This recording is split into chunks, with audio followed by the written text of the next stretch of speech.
nummer. Moet je doorkoppen, Orad Mangoen. En dan is het uit het niets gelijk. Werkelijk uit het niets.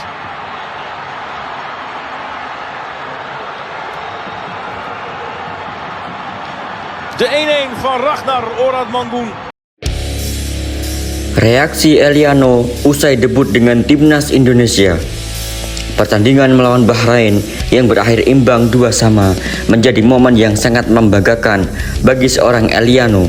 Pasalnya, laga ketiga grup C kualifikasi Piala Dunia 2026 itu menjadi debutnya untuk timnas Indonesia. Dalam laga yang digelar di Bahrain pada tanggal 10 Oktober, Eliano pertama kali membela timnas Indonesia.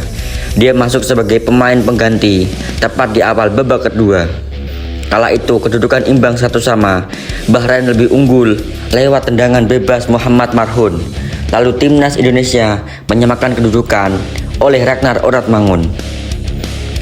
Eliano pun tampil cukup baik meski belum terlalu menonjol untuk pertandingan ini.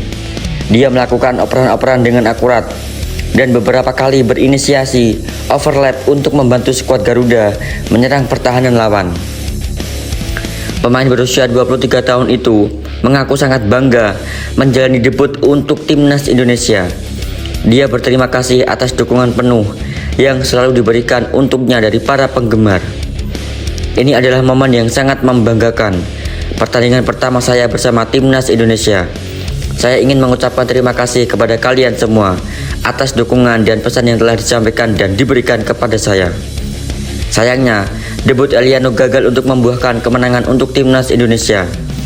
Tim asuhan Sintayong mampu membalik unggul 2-1 pada menit ke-74 lewat gol cantik Rafael Strike. Namun, di menit ke-99, Bahrain berhasil menyamakan kedudukan menjadi 2-2 lewat gol kedua Marhun. Gol telat itu pun menuai kontroversi karena waktu tambahan sebenarnya sudah habis pada menit ke-96. Tetapi wasit malah meneruskan permainan dan baru meniup peluit panjang setelah tim tuan rumah mencetak gol. Sebagai informasi, Eliano baru mengambil sumpah WNI pada 30 September. Dia merupakan pemain klub Liga Belanda PSV Zwolle dan sangat versatil karena bisa mengisi banyak posisi di lapangan. Bukan tidak mungkin dia bakal menjadi starter dalam laga kesempatan grup C melawan Cina. Sebab Sandy Walsh memang bermain kurang apik di babak pertama kontra Bahrain.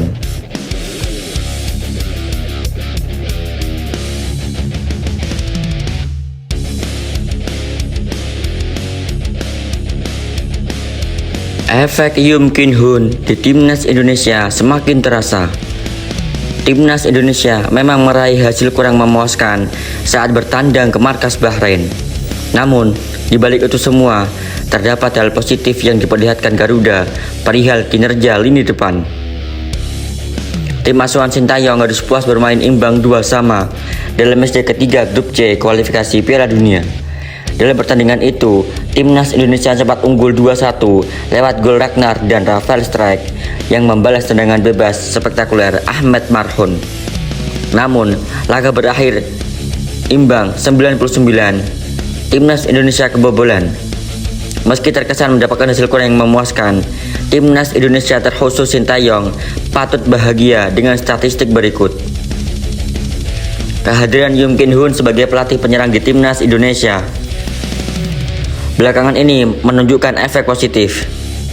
Setelah beberapa striker lokal mulai menunjukkan taji di Liga BRI 1, kali ini dua penyerang Garuda terlihat tampil cukup baik. Satu hal positif dari timnas Indonesia laga ini adalah efisiensi lini depan Garuda. Meski kesulitan melancarkan serangan balik, setiap kesempatan yang didapat dimaksimalkan dengan baik. Dari 5 tembakan yang dilepaskan, semua tepat sasaran, dengan 2 diantaranya berbuah gol, Orad Mangoen dan Rafael Strike.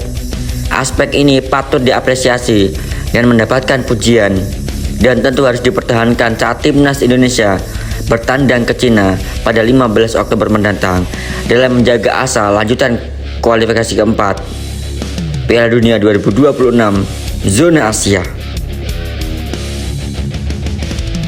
Terdapat 7 pemain timnas Indonesia yang sejauh ini terkena kartu kuning di putaran ketiga kualifikasi Piala Dunia.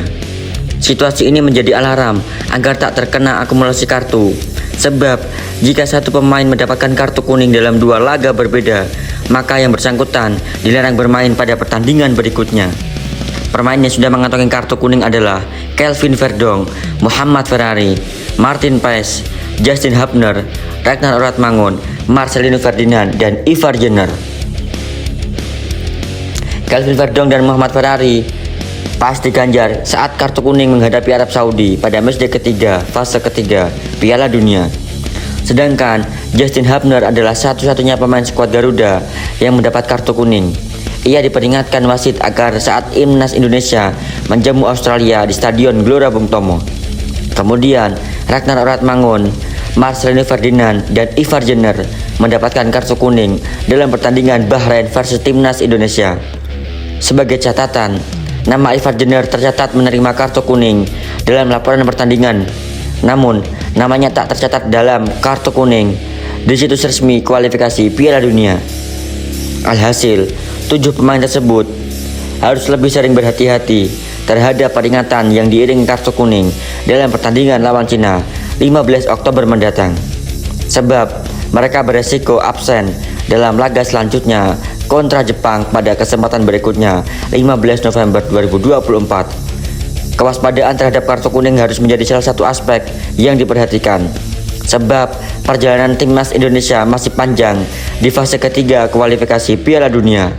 Saat ini, Timnas Indonesia berada di peringkat kelima dengan 3 angka dari 3 laga. Masih ada 7 pertandingan yang harus dijalani tim Merah Putih untuk memperebutkan tiket lolos langsung ke putaran final Piala Dunia. Hanya 2 tim teratas di klasemen akhir yang dapat tiket langsung ke babak penyisihan Piala Dunia. Kemudian, tim peringkat ketiga dan keempat lolos ke putaran keempat dan harus kembali bersaing dengan wakil Asia lainnya.